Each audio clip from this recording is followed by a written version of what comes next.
Hi, ನಾನು ನಿಮ್ಮ ಬೆಳಗಾವಿ ಹುಡುಗ. ಎಲ್ಲ ಸಪೋರ್ಟ್ ಮಾಡಿರಿ. ಇವತ್ತು ಒಬ್ಬಾಗಿದ್ದೇನೆ ಫಿಶ್ ಮಾರ್ಕೆಟ್ಗೆ ಹೋಗತ್ತೇನೆ. ಬಂದು ನೋಡ್ರಪ್ಪ ಫಿಶ್ ಮಾರ್ಕೆಟ್ಗೆ ಫಿಶ್ ತೊಗೊಂಡು ಹೋಗೋಣ ನೋಡ್ರಿ. ತಗೋರಿ ಬರಪ್ಪ, ಏನು ಹೋಗೋಣ ಮನೆ ಕಡೆ ನೋಡ್ರಿ. ಮನೆಗೆ ಬಂದು ಹಾಲು ತರಕ್ಕೆ ಹಚ್ಚಾರ, ನೋಡಿ ಚಹಾ ಮಾಡ್ಯಾರ ನೋಡ್ರಿ. ಚಹಾ ಕೊಡೋದು ಹೋಗೋಣ. ನಮ್ಮ ಬೇಬಿಗೆ ಒಂದು ಸ್ವಲ್ಪ ಪೆಟ್ರೋಲ್ ಹಾಕಿಸ್ಕೊಂಬರಕ್ಕೆ. ಆಕಿಗೆ ಪೆಟ್ರೋಲ್ ಭಾಳ ಕಮ್ಮಿ ಬೀಳತೈತೆ ಅಂತ ನೋಡ್ರಿಪ್ಪ. ನಮ್ಮ ಬೇಬಿ ಹೆಂಗೆ ಅಂತಲ್ಲ ನಡ್ರಿ, ಹೋಗೋಣ ಪೆಟ್ರೋಲ್ ಪಂಪ್ ಕಡೆ ಬಂದು ಅವನು ಏನು ನಂಬರ್ ಐತೈತಿ ಇಲ್ಲಿ. ಜಲ್ದಿ ಹತ್ಲಪ್ಪ ನಮ್ಮದು ಅಣ್ಣ, ಜಲ್ದಿ ಹಾಕಪ್ಪ ಸ್ವಲ್ಪ. ಅವನು ಜಲ್ದಿ ಹೋಗ್ಬೇಕು, ನಾನು ಇನ್ನೂ ಸಿಗರೇಟ್ ಹೊಡಿಬೇಕು. ಅನ್ನ ಹಾಕಿದ ನಡ್ರಿ ಹೋಗೋಣ. ಆವಾಜ್ ಕೇರಿ ನಮ್ಮ ಬೇಬಿದು ಒಂದು ಸ್ವಲ್ಪ. ಅವನು ಮಸ್ತ್ ಐತಿ ನಡ್ರಿ. ಅಂಗಡಿ ಕಡೆ ಬಂದು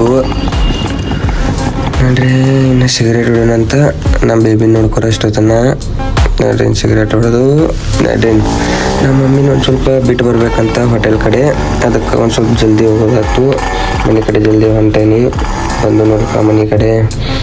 ಇನ್ನು ಮಮ್ಮಿನ ಬಿಡಾಕೆ ಹೋಗೋಣ ಅಂತ ನಡೀರಿ. ಮಮ್ಮಿನ ಬಿಡಾಕೆ ಹೊಂಟೇವಿ ಈಗ. ಮಮ್ಮಿನ ಬಿಟ್ಟ ಅಂಗಡಿ ಕಡೆ ಒಂದು ಸ್ವಲ್ಪ ಹೋಗ್ತೀನಿ. ನಮ್ಮ ಅಂಗಡಿ ಲೊಕೇಶನ್ ನೋಡ್ರಿ, ಇಲ್ಲೇ ಬಸವೇಶ್ವರ ಕನಾವಳಿ ಅಪೋಸಿಟ್, ಇಲ್ಲೇ ರಾಮದೇವ್ ಹತ್ರ ನೋಡ್ರಿ. ಗಿತ್ತ ರಾಮದೇವ್ ಕಡೆ ಅಂತ ನಾವು ಹೋಗೋಣ ಮನೆಗೆ ನೋಡ್ರಿ. ಈಗ ಹೋಗಾಕತ್ತೇವ ರಾಮದೇವ್ ಕಡೆ ಅಂತ. ನಮ್ಮ ಲೊಕೇಶನ್ ನೋಡ್ಕೋರಿ, ಬಂದು ಟೇಸ್ಟ್ ಮಾಡ್ರಿ ಒಮ್ಮೆ. ನಾನು ನಮ್ಮ ತಮ್ಮ ಬಂದೆ ನೋಡಿ ಅಂಗಡಿ ಕಡೆ. ಈಗ ಒಬ್ಬ ಅದೇನ ನೈಟ್ ವಿಡಿಯೋ ಹಾಕ್ತೇನೆ ನೋಡ್ರಿ. ಈಗ ನೋಡ್ರಿ ನೈಟ್ ಮಸ್ತ್ ಕಾಣತೈತಿ.